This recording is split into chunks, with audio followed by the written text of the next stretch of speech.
All right, guys, I've been looking forward to this. This should go live just as we're about to start a different phase of our programming, which is going to help you gain those skills that you've been thinking about for a long time. So handstand walk, double unders, rope climb, pull-ups, etc. Muscle ups, we are going to get us there. Dips, L-sits in there, how to actually use the GHD. We will not forego anything. CrossFit, we will still be doing CrossFit, functional movements, what is CrossFit? Functional movements executed at high intensity across broad modal times and domains. We're still doing that, but we're going to take time to make sure we are growing you in a planned method to gather those skills. Like, where am I at and what's my next step? Okay. So one thing that I wanted to look at is CrossFit in 100 words. I love this statement from Greg Glassman years ago. At the very end of it, it's regularly learn and play new sports, right? So we want to grow into doing these things, but also in there, it says master the basics of gymnastics, pull-ups, dips, rope climbs, push-ups, sit-ups, press to the handstand, pirouettes, flips, splits, holds, right? We do teach you that, but we haven't put a fine point on it in the sense of, here's a week, 2 weeks, 3 weeks, a month that we're going to have dedicated to this or sprinkled in a lot so that we can see the path to progress. And that's the goals of the coaches and you, is to get you on that path and to know when we say, hey, it's pull-up time, you know where you're at, you know what you're doing, you know what your aim is, right? So some of the gymnastics, it is a neurological component. So I don't have the prerequisite of the gymnastic skill to do it. It could also be, I don't have the prerequisite strength to do it. So we have to kind of figure out what those are, and you can gain those at the same time. So let's talk about programming first. It's really not going to look very much different than we already do. The difference is you're going to see, like, as an example, Monday will be, here, let's do some pull-ups and a workout. Then Wednesday, here's some more pull-up practice and a workout neither one of those had pull-ups in it. And then on Friday, there'll be some pull-up practice and pull-ups in the workout. That way you can utilize what you've been working on, right? So the blue stuff, if you're looking at the screen, is every time we're doing something that is focused on heavy. I know some of you guys will, wait, what about strength? CrossFit does build strength. Yeah, but shouldn't we always lift heavy? No, the answer is no. You don't have to do that all the time. I actually feel like the heavy days should be, that's it. I'm doing a 1 rep max and that's all I'm doing. Now, I hate doing 1 rep maxes because it's just a test of where you are. It actually doesn't really build anything. So those tests shouldn't come so often. In the summer, we're going to move away from that and build some strength by using tempo, and we'll get into that later. But anyway, so the blue, you can see there's usually 2 or 3, 2. There's like 2 every week.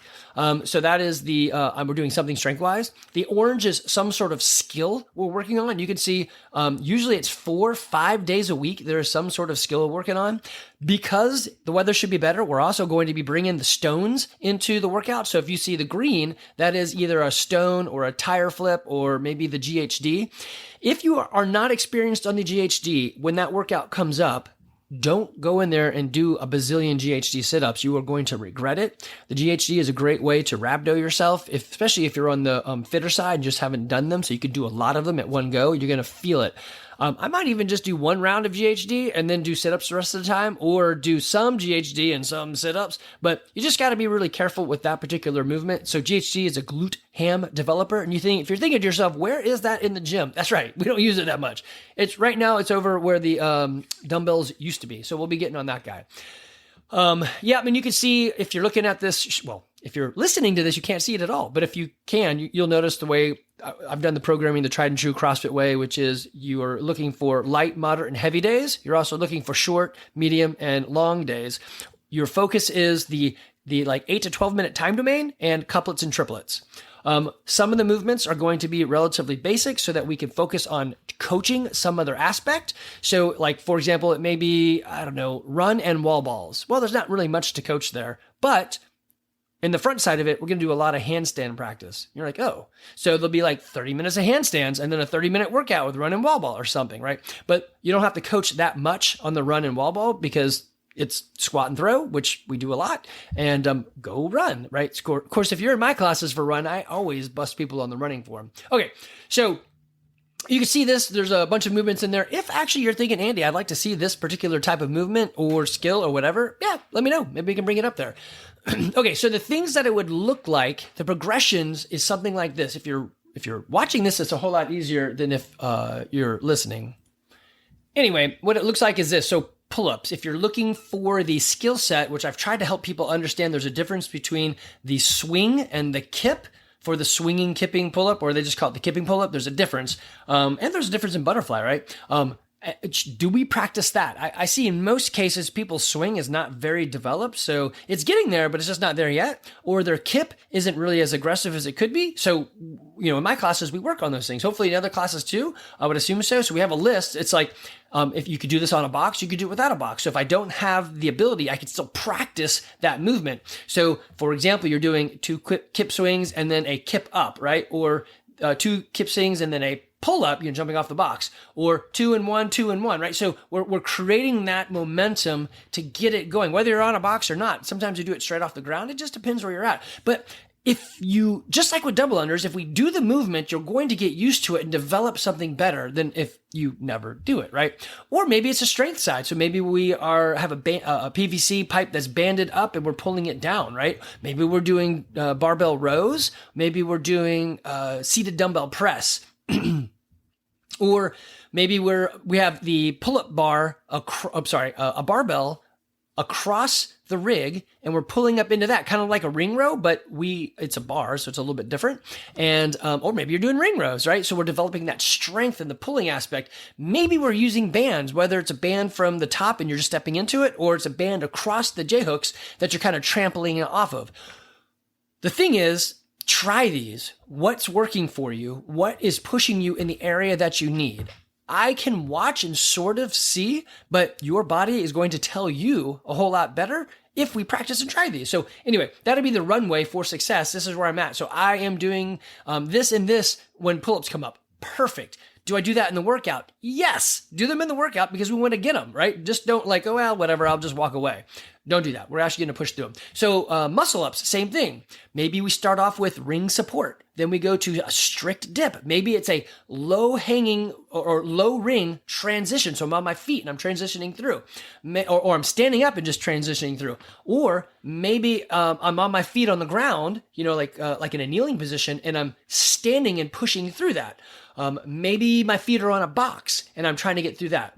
So these are the things we could do. Handstand, man, there's a ton of them, right? So in the handstand, there's many components of this, but one of them is I got to go upside down. So yes, we do. So maybe I'm just kicking up into nothing. I'm just going to kick up a little bit, or I'm kicking up and touching the wall, or I'm going to kick up, touch the wall, straighten out my legs, and then come right back down. Or I'm going to kick up, touch the wall, and hold it for a couple seconds. Or maybe once I get up, I'm walking away from the wall and then back in, right?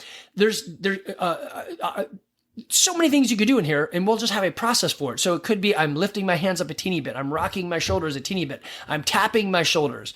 I'm on a box, and I'm just going around the box, right? That's fine. It's teaching you to, like, if your knees were on a box, your hands are on the floor, so you could go around it that way.